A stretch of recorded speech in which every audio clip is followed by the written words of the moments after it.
یہ صدائے حریت جموں و کشمیر ہے۔ تازہ ترین خبروں کے ساتھ حاضر ہیں۔ بھارتی قابض انتظامیہ کی طرف سے پابندی سلاسل کرنے کے باوجود مقبوضہ کشمیر میں لوگوں کی بڑی تعداد پابندیوں کو توڑ کر باہر نکل آئی اور بھارت و قابض فوج کے خلاف نعرے لگائے۔ اس موقع پہ مظاہرین کا کہنا تھا کہ زندگی کی آخری سانس تک جدوجہد آزادی جاری رکھیں گے۔ ادھر مقبوضہ کشمیر میں زندگی کو قید ہوئے 69 روز گزر گئے ہیں۔ خبر رساں ادارے کے مطابق کشمیری اپنے عزیز و اقارب سے رابطہ نہیں کر پا رہے۔ مقبوضہ کشمیر کی خصوصی حیثیت ختم کیے جانے کے بعد سے اب تک 10ویں مرتبہ بھی کشمیریوں کو نماز جمعہ کی ادائیگی سے روک دیا گیا۔ جموں و کشمیر پیپلز موومنٹ کا کہنا ہے کہ بھارت مقبوضہ کشمیر میں ایک مرتبہ پھر ڈرامہ رچاتے ہوئے الیکشن کی تیاریوں میں مصروف ہے۔ موومنٹ کے سربراہ شاہد سلیم نے کہا ہے کہ کوئی بھی الیکشن اس وقت تک مذاق سمجھا جائے گا جب تک کشمیریوں کو آزاد فضا نہ دی جائے۔ کشمیری عوام اس نام نہاد ڈرامے کو دوبارہ رد کر دیں گے۔ 5 اگست کے بعد سے لے کر اب تک وادی میں اخبارات کی اشاعت بند ہے۔ کشمیر کراؤن اخبار شائع کرنے والے شاہد عمران کا کہنا ہے کہ کمیونیکیشن سہولیات نہ ہونے کے باعث بہت مشکل پیش آ رہی ہے۔ اخبار کشمیر پیٹریاٹ اور روشن کشمیر شائع کرنے والے عرفان احمد اشتیاق احمد کا بھی کہنا ہے کہ وہ اپنی ویب سائٹ کو اپ ڈیٹ نہیں کر پا رہے۔ پاکستانی وزیراعظم عمران خان نے کہا ہے کہ پاکستانی عوام کشمیری بھائیوں کے ساتھ کھڑے ہیں اور کھڑے رہیں گے۔ نریندر مودی نے حماقت کی ہے اور اپنا آخری پتہ کھیل دیا ہے۔ کشمیر کے لوگ جس انتہا پر پہنچ گئے ہیں ان کو موت کا خوف ختم ہو چکا ہے۔ عمران خان کا کہنا تھا کہ کشمیریوں کے حقوق کی تحریک سمندر بن جائے گی اور کشمیریوں کی آزادی کا راستہ نظر آ رہا ہے۔ یہ تھا اب تک کا تازہ ترین۔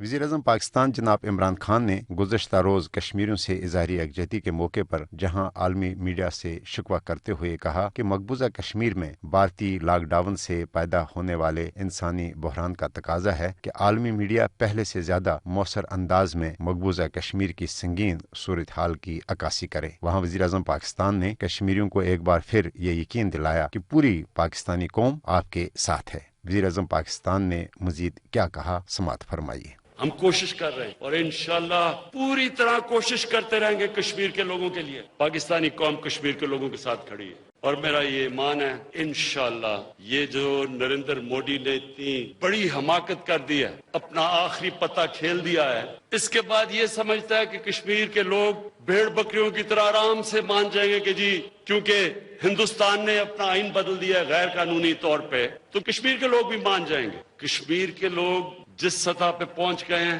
جس طرح کی انہوں نے 30 سال میں سٹرگل کی ہے، ان کو جو ایک چیز ہوتی ہے جو سٹرگل کو ختم کرتی ہے، موت کا خوف، ان کا موت کا خوف ختم ہو چکا ہے۔ جیسے کرفیو اٹھے گا لاکھوں کشمیری سڑکوں پہ نکلیں گے اور انشاءاللہ یہ جو راستہ مجھے نظر آ رہا ہے یہ انشاءاللہ کشمیر کے لوگوں کی آزادی کا راستہ ہے۔ یہ تھے وزیراعظم پاکستان جناب عمران خان جو کشمیریوں کو یقین دلا رہے تھے کہ نریندر مودی کی یہ حماقت انشاءاللہ آپ کی آزادی کا سبب بنے گی۔